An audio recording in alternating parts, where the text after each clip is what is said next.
Healthy and resilient people are at the core of everything the defense team does to deliver for Canadians.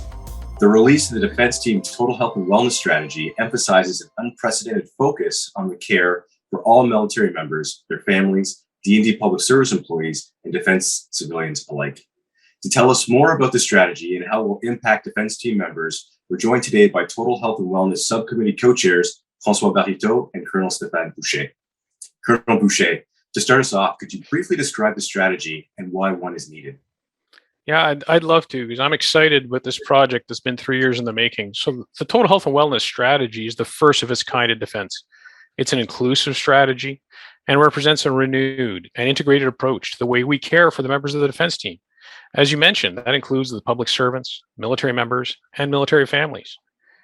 And with the growing number of programs and services available to both the military members and their civilian counterparts, it's important to align and coordinate all health and wellness efforts.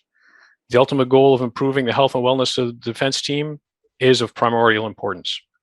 Thank you, sir. François, specifically, how will the strategy improve the workplace of the defense team?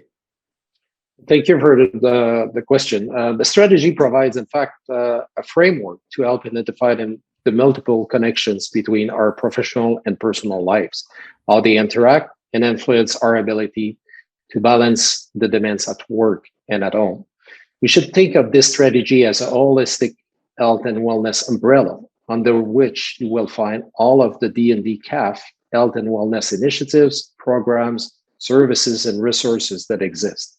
Through this strategy, we are able to identify gaps and duplications, develop and implement new health and wellness program elements, as well as make existing programs and services that care for the defense team's workplace, individual and familial health and well-being more widely available and accessible.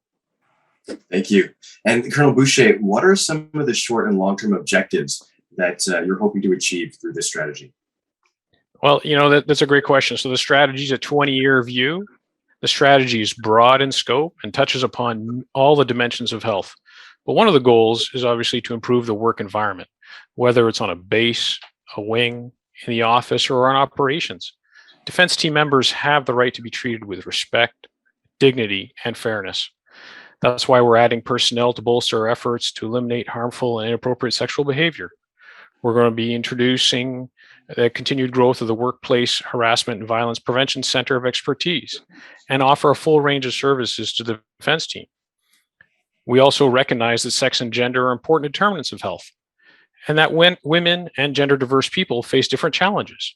So the strategy specifically supports women's health through the implementation of the Canadian Armed Forces Women's Health Framework. And military families will benefit as well, with the Military Family Resource Centers receiving extra financing.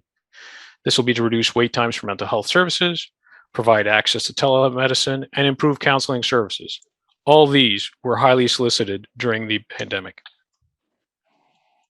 Thank you, sir. And Mr. Bariteau, the final word is left to you. Is there anything else you'd like to add? Yes, absolutely. As mentioned by Colonel Boucher, this strategy has been 3 years in the making, and the work and effort that have been invested in its development by all members of the team is second to none. This strategy is not one size fits all, but rather a mechanism that will enable us to adapt to the specific care and needs of the defense team. This is very important. Through this strategy, I truly believe we will be able to improve the accessibility and efficiency of healthcare and wellness services by investing in the hiring of additional therapists, case managers, and other healthcare professionals and providers, as well as expand disability management programs to support the entire defense team across the country. Most importantly, keeping at the forefront diversity and inclusiveness. Thank you, Colonel Boucher. Thank you, Mr. Bariteau. It was excellent to hear about the strategy. All the best. Thank you. Thank you.